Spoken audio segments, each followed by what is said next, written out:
It's Brian Preston, the Money Guy. All right, well, let's try again with Robbie. He has a good question. If you start investing in your mid-20s, how much do you need to invest every year?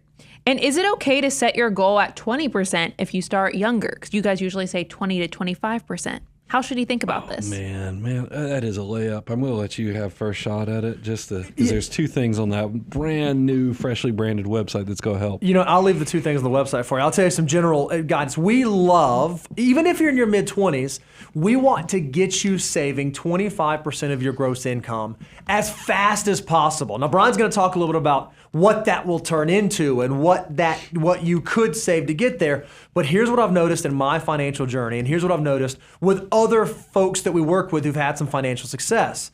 The earlier you start and the more momentum you get behind you at a young age, the more options you provide yourself with later on. So I love seeing 20 and 30-year-olds who are saving that 25% because I just know beyond the shadow of a doubt that their future 40, 50, 60-year-old selves are going to thank them. They're going to say, man, I'm so glad I did that hard thing back then because those early dollars that I saved are some of the most important, most valuable dollars in my entire army of dollar bills. So if you can do it early, even if you do a calculation, you determine, oh, well, I only need to save 16% and I can accomplish this.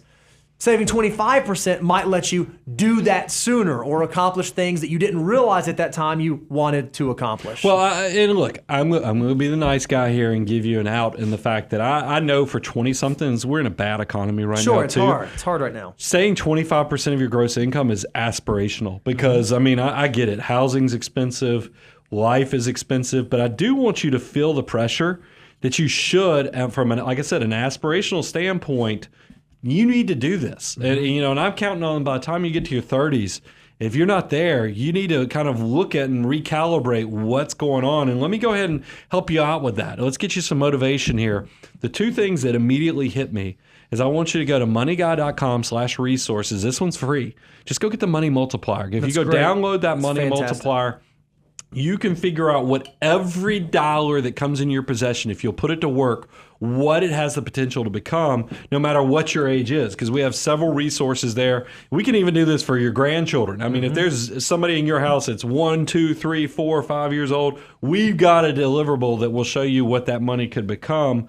But that's only, you're going to quickly realize when you start playing with the Money Multiplier, you'll be like, but what am I trying to get to? What's the end of this destination? How much? I need to know kind of what the number is that I'm saving for so I can back into my savings rate. And that's why, and this one's not free, but I think you'll find it very approachable, is learn.moneyguy.com. We have your Know Your Number course because that one is going to really help you dive into those variables to really maximize that answer for you, because that's the thing. I think most people underestimate how many variables go into that very simple question of how much I should be saving. Why not go ahead and put something to paper, to plan, so that you actually are a little more deliberate than just even the percentage. I love the percentage because it's a good general guidance of saving 20, 25%. What's even better is if you know what you're saving too. Because here's what I know from our annual wealth survey. Every year we have open-ended questions at the end saying, hey, what would you tell your 20 to 25-year-old self? I keep waiting. Now, maybe somebody's going to be a smart aleck. We'll get a smart aleck because they've watched this show enough that they'll say it just to be the funny person.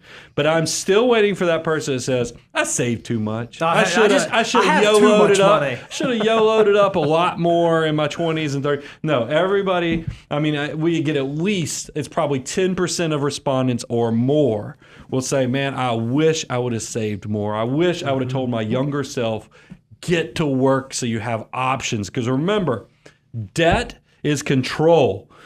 Independence, when you have enough money to do what you want, you do it how you want, when you want, and you control the why you want to do it.